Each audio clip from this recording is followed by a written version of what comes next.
welcome everybody to the Cannabis Alliance Legislative Team Election Results Webinar Wednesday. We've been crunching numbers and we're here to talk about what's gone on in the election. My name is Caitlin Ryan. I'm president of the board and co-chair of the legislative committee and a member of our fantastic legislative team. I'm just going to quickly do introductions if that's all right with you all. We have with us today Al Ralston, who is our contract lobbyist. Thanks, Al, and knower of all things, I swear. If you could clone yourself and put yourself in high school civics classes across the country, we would all be the better for it, for sure. Also, my legislative co-chair, John Kingsbury, patient advocate, as well as here with us today, Laura Kaminsky, our government affairs liaison, and Burl Bryson, our executive director. This year, we have decided to get involved in the election process as an organization, which we haven't really done too terribly much of in the past. And we worked on a grassroots campaign, pun intended. The link is in the chat if you want to take a look at some of the work that we've been doing. Also, candidates are still open to donations. And so if you see some of the candidates that we support, now's a good time. They still have bills that they're trying to pay, even though the election is over. And if you'd like to support some of those candidates, I'm sure they would be very appreciative. Along those lines, and my introduction there, Al, regarding civics, I kind of want to start with, before we even dig into any of the results, let's just talk about results in general. Obviously, over the last couple of years, we've done nothing but talk about elections and the fact that votes are not being stolen exactly, but quite a bit about mail-in voting, that sort of thing. At this point now, the day after polls closed, how reliable are the results that we're looking at? What does that process look like? Well, the results, I think, nationwide are very reliable. Yes, there's been a kerfuffle over the last couple of years about whether or not elections have been stolen, whether or not there's been corruption in the Secretary of State's offices, or whoever. Each state is a little bit different who collects the votes and counts them and then certifies. But nothing has popped up that shows that there's even a little bit of corruption. An occasional mistake could be made, but it means that it's shown to have not affected any election over the last couple of years, and nothing seems to have popped up in this particular election year as well. A little bit of an issue in Maricopa County down in the Phoenix area in Arizona with some ballots that the ink was too light, and so the ballots were redone, and people were allowed an opportunity to get the updated ballots, and that there's a lawsuit that's involved down there, but it's a minimal number of ballots that could be affected. So that's about the only thing. What I think is more interesting is in the off-year election, and this is called an off-year election because you have your presidential election every 4 years. And so in between the presidential elections, there's a campaign, an election for the makeup of Congress and governors and other races around the states. So it is almost without exception that the party that is not in the White House does really pretty well in the off-year election. I saw a statistic this morning that kind of blew my mind, that since 1970, the average number of seats in Congress that swings from one party to the other in favoring the party that's out of favor is 23 seats. So there's a swing of 23 seats in Congress, which is just about every other year. That's what happens. If the Democrats control the presidency, the Republicans have a big swing of states that in congressional districts that go for the party that's out of favor with the presidency.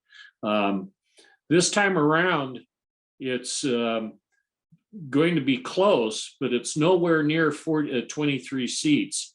It's going to be close in the House and the Senate. And it's going to be days and weeks. And in the case of Georgia, maybe a month before we really know what the outcome is going to be. So, and I'm sorry, I don't know the answer to this, but I know some states, when they're super close, they go to a runoff. Is Georgia one of those states? Yes. Georgia is. Okay. And Yes. it's already been determined that they will go to a runoff. Oh, I just saw Which that. will This be is- on December 6th. okay. If nobody gets a majority of the votes, i.e. less than 50%, then it automatically goes to a runoff. And in Georgia, in the US Senate race, there were 3 candidates on the ballot, and the 2 top vote getters, neither one made it over 50%. So this next election, it will go down to the 2 top vote getters. They won't have the 3rd person in it. And so it'll be winner take all on December the 6th. So I can look forward to more emails from Raphael Warnock for the next couple months. You certainly can. And it's entirely possible that that will determine who is in the majority in the United States Senate. It's very, Well- very close right now. And I was just going to ask that number that you said about a 23 seat swing, that's just not this election, right? We were down to one or 2 seats in both the House and the Senate are going to make a difference. I was looking at the map just a little bit ago. Well, and we could talk about Washington for a moment. I know Patty Murray had a pretty decent contender, and it was a little tight there for a bit, but I believe she's now been declared the winner of that race. So that would still have her as the 3rd ranking Senate. Turns out she'll be the 4th ranking. I'd heard 3rd before, but apparently she'll be the 4th ranking after Grassley and others. So, but that's way up there, and that's extremely important for issues that affect the state of Washington. Mm-hmm. And then it looks like our House races, for the most part, were pretty expected outcomes in my district. I know Rick Larson's back in, and any others in the federal House, Al, that you were kind of watching? Yeah, there's 3 others. There was down in Southwest Washington, the 3rd congressional district. If you remember, Congresswoman Jamie Herrera Butler, the incumbent, didn't make it through the primary. She was knocked out by a Democrat as well as a Republican challenger, a guy by the name of Kent. And right now, the Democrat is leading very narrowly, but leading in the general election returns. And that one's going to go on for quite a ways. And in the state of Washington, if the vote is within 0.5% difference between the 2, it will go into an automatic recount. And that's one that could happen there in the 3rd. Here in the 8th district, you had the incumbent, Kim Schreier, who had a very, very heavy duty campaign against her from Republican Matt Larkin. And that's a close race too, not as close as down in the 3rd. And it looks like she's probably going to be reelected for another term in Congress. And then over in Eastern Washington, I can't remember the district, I think it's the 5th, you had, say again? McMorris Rogers is the 5th. Well, it wasn't that particular race. She won pretty handily, but it was Dan Newhouse, who was running from the Yakima area. And he was he's Republican, one of the votes to impeach, to support the impeachment of the president. And so there was a pretty heavy duty Republican campaign against him in the primary. Robert Culp, who, not Robert, but Culp was, who'd been a candidate for governor in this state a couple years ago, didn't quite make it into the top 2, but it looks like Newhouse has got a pretty large lead over the Democrat candidates. So that's one that the country has watched, and the Trump supported candidate lost in the primary. So those would be the 3 big congressional races. And then, of course, you've got the U.S. Senate race with Senator Murray actually winning by a pretty wide margin from what some of the earlier polling indicated might be the case. Yeah, 57% reporting, and she's at 50%, 57%. Right.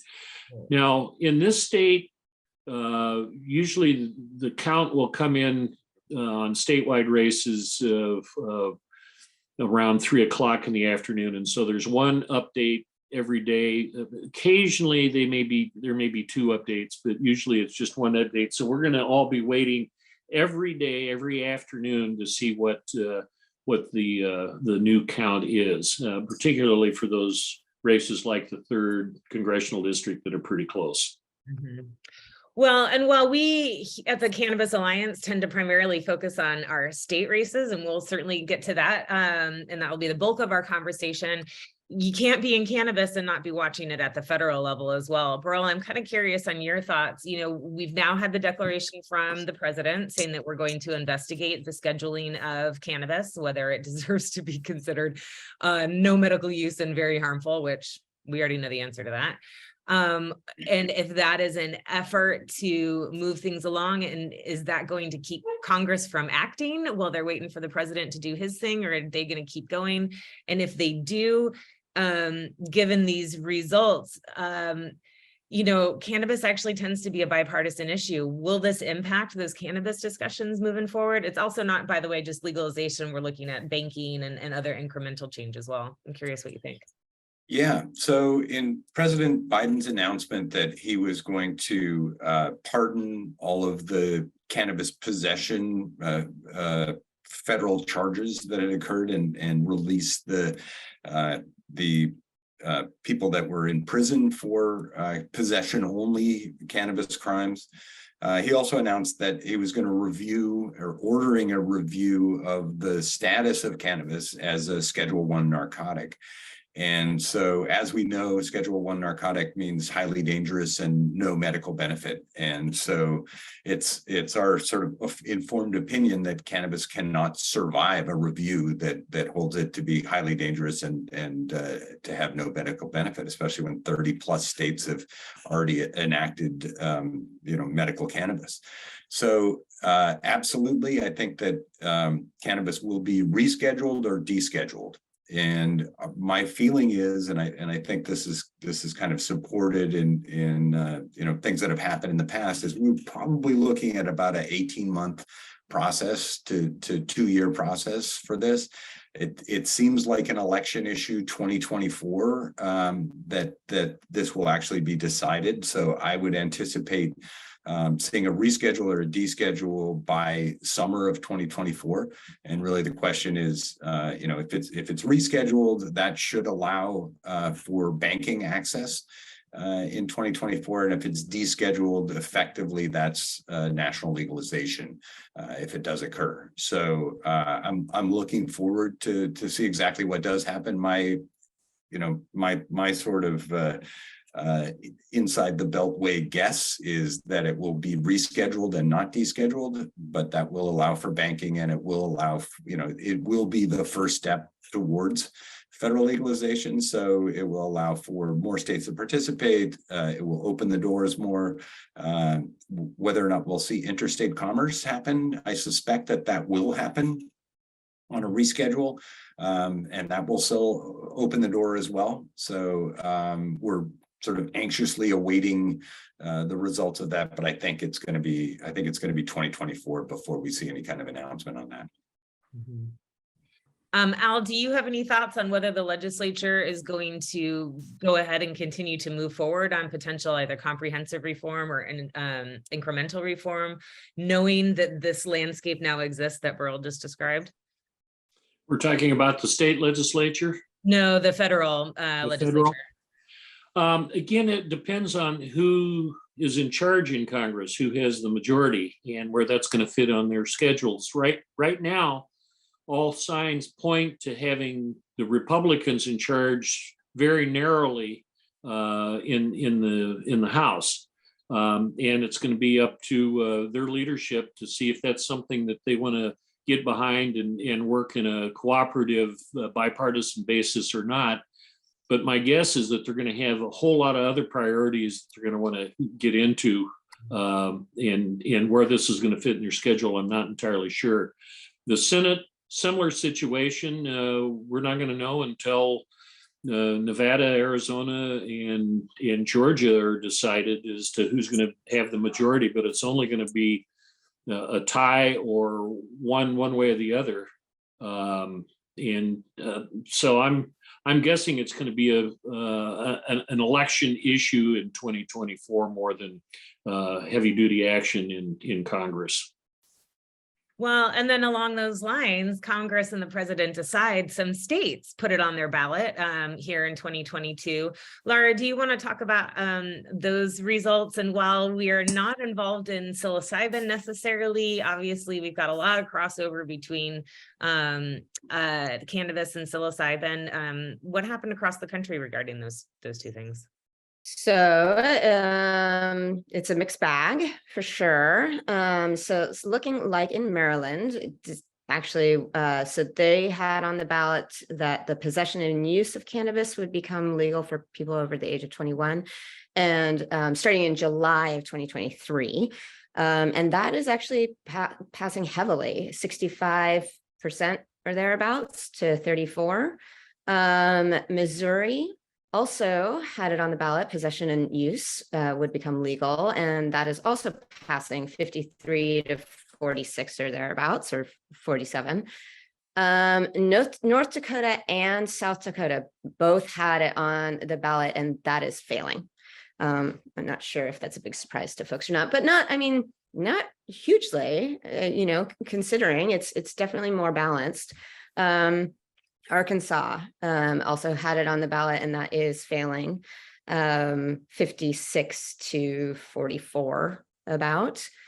And let's see, yeah, and then Colorado had decriminalization of certain psychedelics, and so this was the possession and use of certain psychedelic plants and fungi, and that is passing. So there we have it. Things are starting to trend as they have been over the past decade.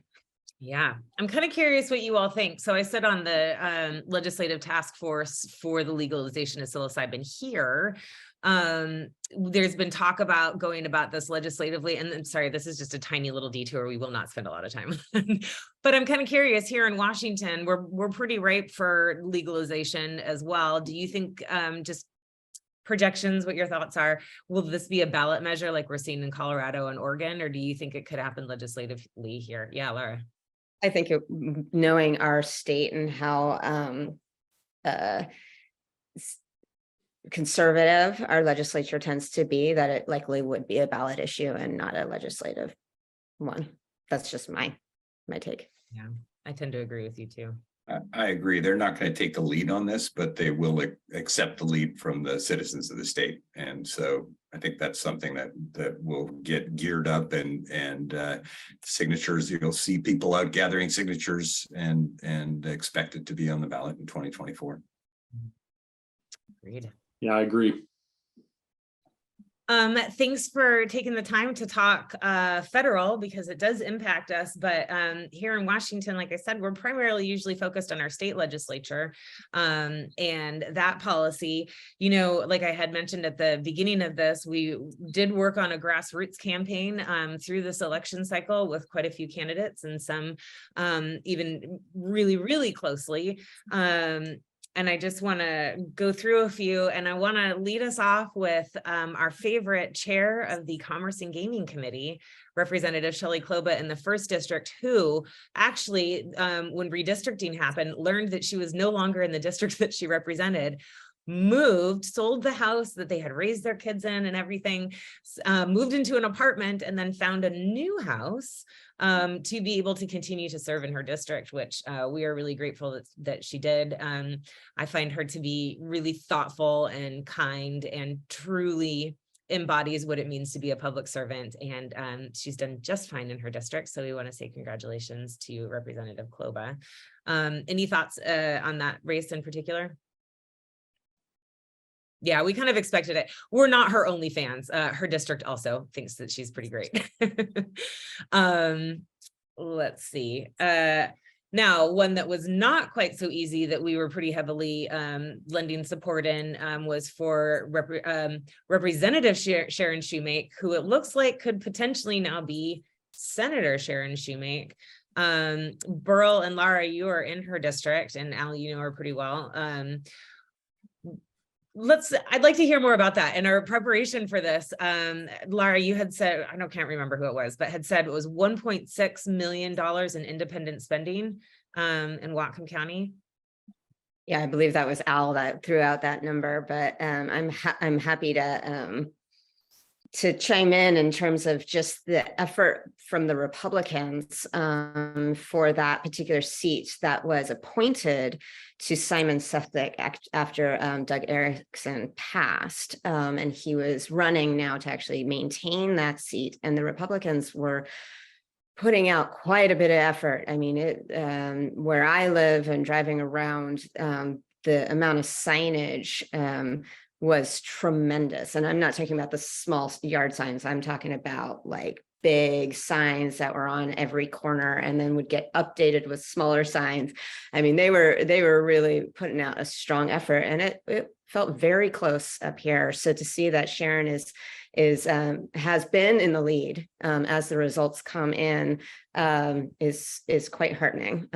She's been a huge advocate for some of our issues. She's very thoughtful as well as a legislator, really likes to understand the issues and will stand up for what she thinks is right. And so she's been a great advocate. So hope that she maintains that lead as more results come in. Mm-hmm. We'll go into more Agreed. details in just a minute, but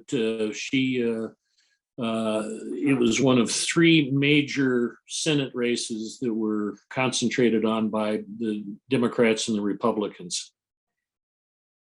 Republicans spent a lot of money in Whatcom County, and Sefzik definitely won the sign game.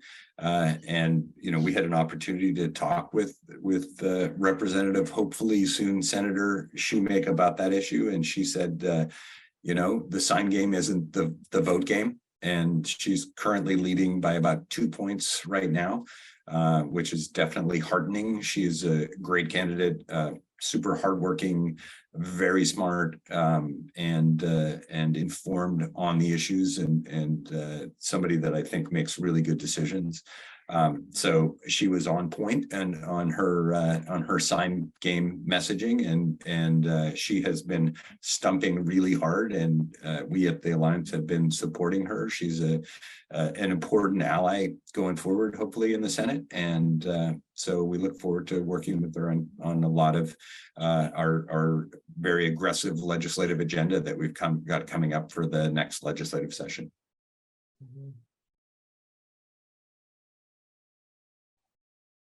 Yeah.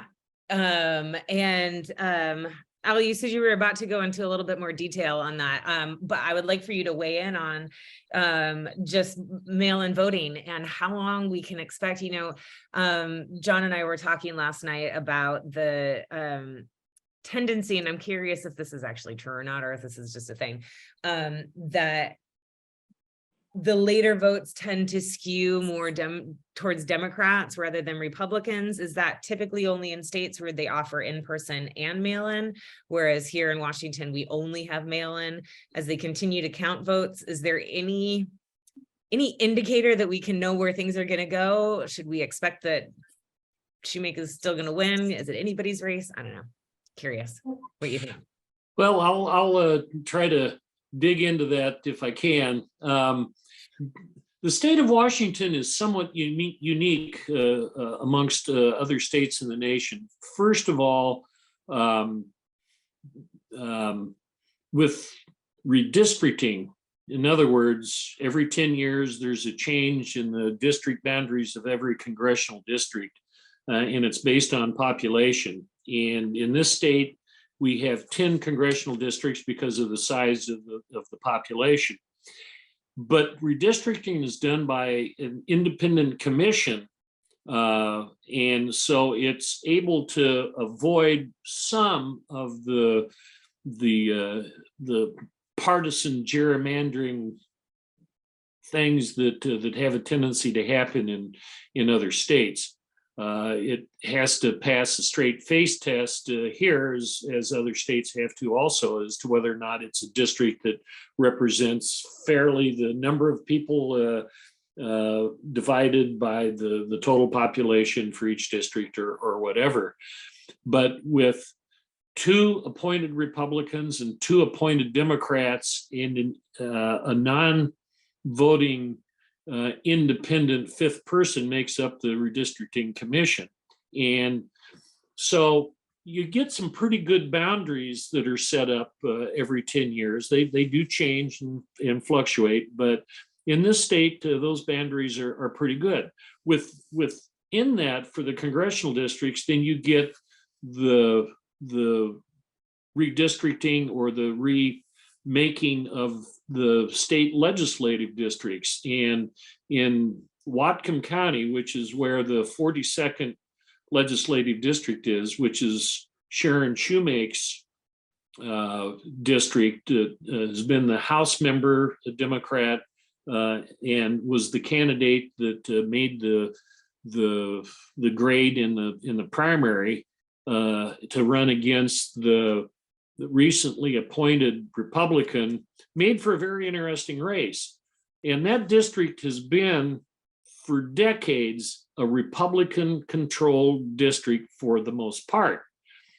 And so it was interesting to see this particular race with a known Democrat, Sharon Shoemake, economics professor at Western Washington University, one of the larger employers in the district, running against a relative newcomer who had worked in the Trump White House and had been involved in the Trump campaign and whatnot, as the senator who had passed away and left the seat open had been the co-director for the Trump campaign in Washington State in 2016.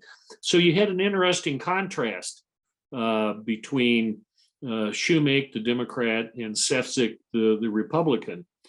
And everybody in the state of Washington, the Democratic Party and the Republican Party, and everybody that's involved within the Democrat and Republican caucuses knew that this was going to be a bellwether race.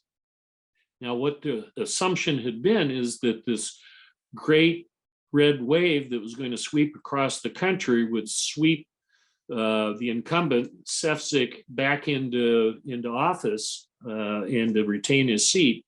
And that didn't happen. And with a very aggressive campaign on both sides, the Democrat and the Republican side, Shoemake held her own.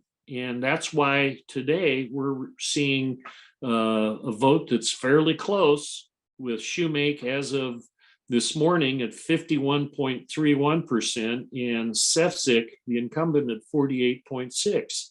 And right now it will be the one and only Senate race in the state of Washington that will have switched parties, that went from a Republican incumbent to a Democrat candidate elect. So very interesting. And I don't know if I answered your question or not, but it was one of the high profile races in the state of Washington. And we'll wait to be seen. And the good news is it's well known that the Cannabis Alliance was very much and deeply involved with Shoemake's campaign. Mm-hmm. And as Laura pointed out, and proudly so. I am kind of, again, this is a Caitlin curiosity, a little caveat, but while she was, we don't often see folks switching houses in this way. I know it happens a good amount, but just curious, Al, while she's not an incumbent for that seat, she almost has a little bit of an incumbent boost behind her because she had been in the House. Do you think that helped her hold her own against such a aggressive campaign on the Republican side? No question about it. I think it's one of the factors that's made a difference is that she is an elected official in that district for her House seat. And Sefcik has never run a campaign, was appointed to the seat after the former Senator Doug Erickson unfortunately passed away, and the seat was left open and vacant. Now, what isn't normally discussed is that there was a real campaign to get that appointment. And I'm not going to go into how you get appointments to an open seat, but there were some Republicans who were not particular fans of Sefcik and were supporting of a fellow by the name of Ellenboss, who they had hoped would get the appointment, and actually did run into the primary and lost in the primary. Sefcik and Shoemake became the top two candidates to run for the general election. And actually, that's a really good point about Ben Ellenboss. Even though he was, running as a Republican, there are definitely those Republicans that, without him being in the running, may have switched over and voted for Sharon instead of just going down the party line. So, yeah.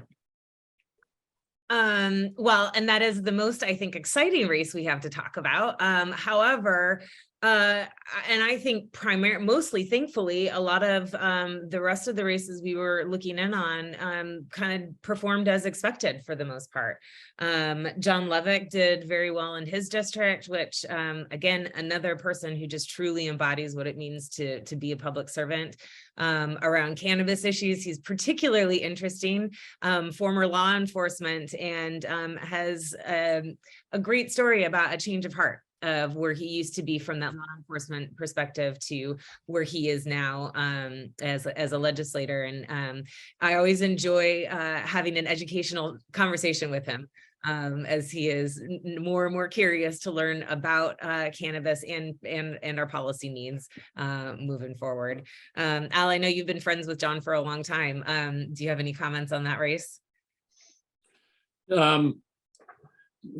Not really, other than in the primary and before the primary, there were a few hardcore Republicans, both within the Republican caucus in Olympia, who thought that John Lovick could be a target. And so there was a chunk of money that was spent in the primary to see if they could knock him out and to keep him from getting into the general election, and that failed.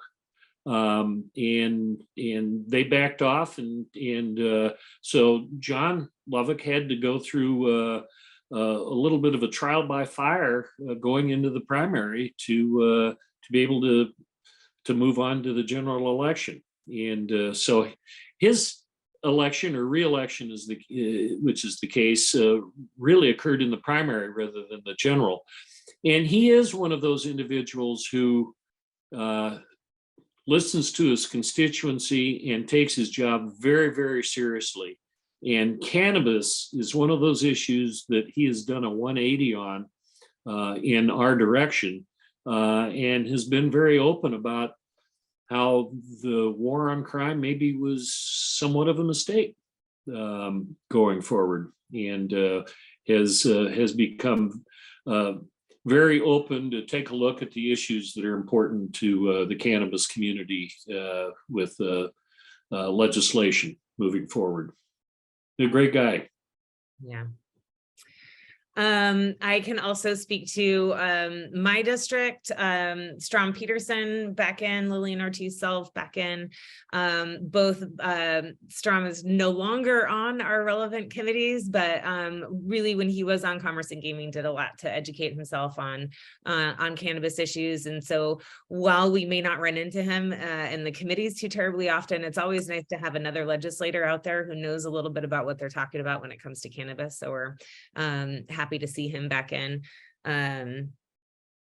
I was just also looking at Pierce County, Tara Simmons, early on, it looked like she was going to have a really tough race, but whoever was making that projection doesn't know Tara very well, because wow, she is a force. And I just, if anybody has the opportunity to learn more about her story, and here's a shameless plug for our YouTube channel. If you go on there, she was our opening keynote speaker at our 7th annual Cannabis Summit a year ago and talked about her journey to the legislature. And it's just tremendously impressive moving forward.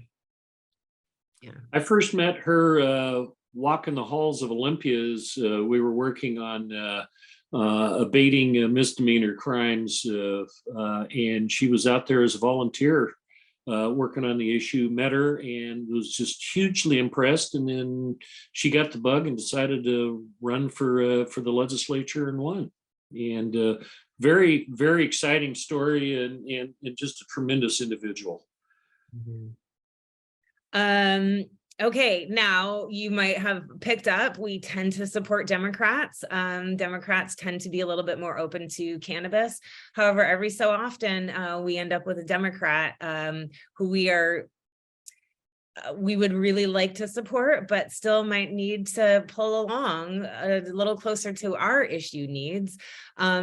Berquist was reelected back into the legislature. He is one of the vice chairs on appropriations. Man, my brain just stopped working there for a second. We haven't had the committee on committees just yet, but we can probably expect that he'll be back in that committee at some form of leadership. Al, do you want to talk about that race a little bit?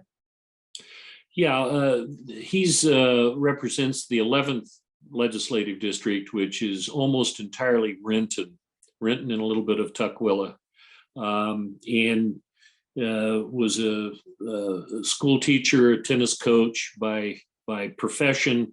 Olympia is kind of his full-time thing. His wife is a physician, and has really struggled with the whole issue of cannabis and in any kind of cannabis growth issues, those sorts of things. But he is kind of the person in the 11th district. And I think the last I saw was a little over 70% total for his reelection. So he's a person that we have to deal with. I happen to live in the district. I happened to attend a function last evening that he was supporting for the 11th district Democrats. And every time I see him, we have a little conversation about the importance of cannabis in the community, none the least of which is, and this is where his role as the vice chair of the Appropriations Committee, the budget committee in the House, with the large taxable commodity that is important for the fiscal coffers of the state of Washington. And so that gets his attention as well. Approachable, and we're trying to move him along a little bit to be a little bit more understanding of cannabis as an issue in his district. Now, another race that was an expected outcome, and again, another Democrat, but one that really she said some really tough things about cannabis in the last couple of months, including, I'm not going to get the quote right, so I'm not going to try, but Lauren Davis has won her race. I'm kind of curious, John, if you want to weigh in on this, or Laura, what do you think we can expect to see from Lauren in this upcoming biennium in regards to cannabis? We will see a bill that prohibits concentrates. She's done that before. She certainly indicated she'll do that again. In the past, it hasn't gotten much traction, but I think a lot of that's because the industry got organized and pushed back. And I think she'll keep coming back with that. And it seems like her game's a little stronger. Her base of support is a little stronger. She's very motivated by her prevention views, and almost religious about it, and so we'll see more of that. We'll see. I've heard a ban for those under 25. I've heard that bandied about. I've heard maximum THC limits. What I've heard that at 20% and 10%, which would make concentrates. I don't know what that would do to flour. Would that be included? I don't know. But that's what we'll see from her.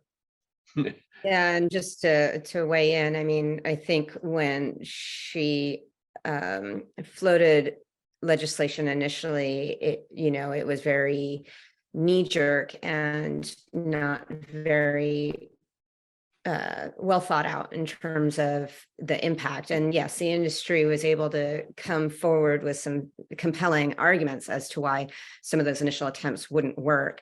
And so she's gotten a lot more sophisticated in her approach to this topic. Her goal remains the same, but there was an entire conference that the Alcohol and Drug Abuse Institute at the University of Washington hosted due to funds they received from the last session, talking about this issue top to bottom. It was an all-day conference, and there's been a lot of press about it as well. Lots of things happening in the news that is making it seem as if this is a done deal issue, that there is nothing to discuss, that this needs to be dealt with, and either a ban or a cap needs to occur.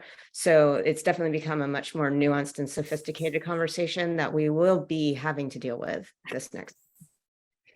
Yeah, and she said, and now I remember, she basically said we are a predatory industry, and that cannabis is a failed experiment here in Washington State. And to that end, Burl, exactly what Laura was saying, the argument has gotten more sophisticated, it's gotten more organized, but it doesn't mean that it is any more accurate or based in facts and truth. I know you started to dig in on some of those arguments. Like to hear sort of what you are finding and to refute what she is probably going to bring to the legislature this session. Yeah, so the ADAI at the University of Washington put on about an 8-hour symposium where they gathered some speakers and some research that was specifically pointed to be anti-cannabis. So they kind of stated their bias at the outset that cannabis is bad. And so what can they as ADAI do from a policy perspective to limit the harm coming from cannabis? And so all of their speakers spoke of the same bias. Yep, cannabis is bad. What can we do to reduce harm? And all of their research was similarly chosen specifically to find that cannabis was harmful, even though the bias was clear in the research, and they failed to make any causative case. So, I read through most of the research that they put out there, and it was clear that, first of all, it wasn't the gold standard research of randomized double-blind studies that are really necessary. But also, they were bootstrapping that research to show stuff that it wasn't showing. Particularly they were talking about early onset schizophrenia and a correlation between cannabis use, but not a causation. And so, it was definitely the feeling that, hey, if, a certain amount of people are genetically pre-programmed to get schizophrenia. And if those people start experiencing symptoms, it's typically in about 16, 17, sort of end of high school to about mid-20s when those symptoms onset. And so they were looking at for earlier onset people that are more high school aged when their symptoms start, they were finding a correlation of cannabis use, meaning that there was a higher number of people using cannabis in that age group that were experiencing early onset symptoms. And for them, that was the aha moment. Oh, cannabis causes early onset schizophrenia, which is a flawed conclusion to draw. Simply, quite possibly and probably, when those people started experiencing symptoms, they started self-medicating and reached out to cannabis as something that was helpful with their schizophrenic symptoms. So basically, they're trying to bootstrap that sort of flawed research and gain an aha moment, which doesn't exist, and say, okay, great, let's ban all high potency extracts for everybody in the state across the board based on this flawed researched and biased approach. And so it's definitely an existential threat to the cannabis industry in this state. And if we are not organized in our response to this, if we don't have our ducks in a row and we're not reaching out, talking to legislators, informing them about the reality of the research and what they're trying to do and the impact that will have on the state, both on the state coffers, because about 50% of the tax revenue gathered right now is from extracts, and also on the patient community. And John can certainly speak to that. And I see his hand is up, but huge impact on the patient community that require high potency extracts often to be medically effective for their conditions. And as we know, we've broken the medical system in the state with 502. And so many of the patients in the state are getting their medicine that they need through the taxed 502 system and not through the medical system. So, John, sorry, I probably stepped on your toes a bit there, but if you wanted to comment on the impact to patients. Yeah, absolutely. I just want to flag really quickly, however, the broken medical system, I think is something that we're going to probably spend a webinar on just alone to talk about the degradation of the medical system here in Washington State to the point of where we really don't have one any longer. So with that, John, what are your thoughts on the impact that's going to be? Well, I wanted to comment first on your comment that this concentrate argument, this banning or caps, is more nuanced. And I think it's really important for people to understand that a lot of this research, number one, is not peer reviewed. It doesn't, as Burl said, it doesn't say what they're saying it says. And because this is going to be a more nuanced case, I think it's critically important for advocates to understand what that research is so it can be rebutted, because it sounds, without understanding it, kind of scary. And you can't ignore that. And so as their case becomes more nuanced, our advocacy has to be more educated, so there you have rebuttals about specifically what their arguments are. The rebuttal has to be more nuanced as well. So that was the first thing. What I worry about from the patient side is what we're likely to hear is a lot of, I think the Representative Davis and the opponents of having concentrates available are a sort of, they have a single focus, which is to ban concentrates, and they're willing to make a lot of arguments and proposals that are not realistic because they're just so focused on getting rid of them. They're willing to negate the realities of the impacts, not only for industry, but also for patients. So what you're probably going to see is a proposal that concentrates will be available for patients who are registered in the database, which is almost no patients. And this will provide them with the argument that, oh, we're not taking this away from patients. One thing I heard at the ADA conference a lot was, we're not talking about medical use. Well, for all intents and purposes, the medical market is the recreational market in this state. And so you're going to hear things like that, but I think the push you're going to see here is going to ignore the impact on patients. I've tried to keep up on what other patients are using, and concentrates are a huge percentage of what patients medicate with. And they may not be doing big dabs, they may be taking little micro hits all day. And people watching this, you know, these people, and this is how they keep functional. And they're not highly intoxicated, they're just functional. And I fear that this would have a huge impact on the patient community, and those concerns will be sort of dismissed by, oh, go join the database or whatever, which is not going to work in this state, in the state that it's in. So that I think the impact will be huge, and I don't think that we should let that be brushed off. And I think it will be brushed off because it's a hard problem to solve if you want to cap or limit this stuff. And go join the database is not a workable solution. So I'm very concerned about it.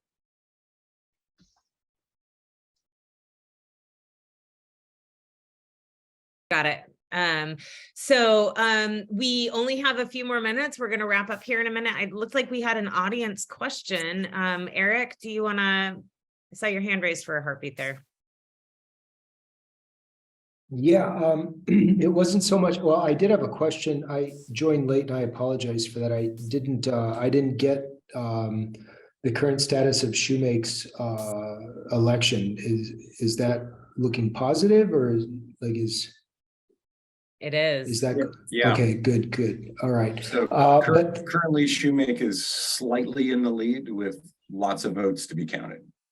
51.31% to Sesix, 48.6, but there's still quite a few votes out, but she's ahead. excellent. All right, cool. The comment that I had, and this is in response to some of the spurious research that's coming out of the opposing camp. I don't know if this would do any good, but right up the street from me here in Lisbon is the European headquarters for the European Monitoring Center for Drugs and Drug Addiction. And they tend to have some fairly positive research around cannabis. And I don't know if European research could help build a case in Washington for some of that, but they'd be some great counterpoints. If something like that would be useful, I'd be happy to go and hunt that down. Yes, please. Yeah. All the ammunition that we can have would be really helpful. One of the kind of primary study that they're pointing to that they say, is proof that cannabis causes early onset schizophrenia comes out of the illicit market in Amsterdam like 10 years ago, and is a super flawed study. So yes, absolutely. Any real medical studies that are peer reviewed that have good information in them are certainly something that we can use. Yeah, it's here in Portugal, really, because they decriminalized everything so like 2 decades ago. But I put a link to the website in the chat if there's anything specific you want me to track down. I just last weekend got some good inroads there, so I need to pay them a visit anyway, and I'll see what I can come up with. Thanks. Excellent. Thank I you. love when the Cannabis Alliance goes international. Thanks, Eric. Right? I knew you were our man in Amsterdam for a reason. Yeah. Yes, Al. Just very briefly, this will probably be my little closing piece. In the state legislature currently, in the Senate, there are 28 Senate Democrats to 21 Senate Republicans.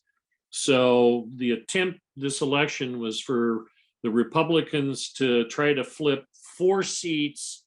They've right now look like they've lost 1, and that would be Shoemake, so that they're a net loss. But there's still a couple other seats that are out there. The 26th district with Emily Randall, the incumbent Democrat, but she's leading. And the 47th, which is an open seat, Mona Das, that's the Kent, Covington area. That's an open seat, and Claudia Kaufman, the Democrat, a former legislator, looks like she's coming back, and the Republican, which was their probably number one hope to gain a seat, it has failed. Over in the House, it's 57 Democrats to 41 Republicans. And right now, it looks like the Republicans have lost 2 seats to the Democrats. And there are 2 other seats that the Republicans may lose down in Southwest Washington. So it could be anywhere from a 2 to 4 vote increase for the House Democrats. There was no red wave in the state of Washington in this election. Yeah. Well, and we're going to kind of have to leave it there. But just because we are concluding this webinar today does not mean that we are concluding this conversation. There are lots of opportunities to get involved, and we'll have it up on the website here pretty soon. But for now, consider this your save the date for February 7th. We are holding our lobby day in person in Olympia for the first time in 2 years, which we're really excited about. So you'll be able to get involved in the signups for that. Also, with the new session coming up, we are opening some spots on our legislative committee. You could reach out to us at email at thecannabisalliance.us if you are interested. That is an application process, and that just is to make sure that you're able to commit the time once legislative session gets going. These folks can tell you, sometimes we're texting each other at 4 o'clock in the morning or 11 o'clock at night, or it can get a little intense. And as Burl intimated, we do have a very aggressive legislative agenda this year. We are working on home grow, removing the excise tax for patients, arrest protection for patients, which incredibly is still not a thing. Well, actually, I could say that about all of this legislation, and working on the Cannabis Research Commission. And to those lines, Laura, good luck in your continued coalition building for that commission upcoming here. I want to thank you all for your time, your thoughtfulness. Gosh, could not ask for better colleagues. We always joke that our weekly meeting is by far the best meeting of the week. So thank you all very much. Here at the Cannabis Alliance, we are dedicated to the advancement of a vital, ethical, equitable, and sustainable cannabis industry. And we are here to continue working on sensible cannabis legislation in this upcoming new biennium. Thank you all. Thank you. That was excellent.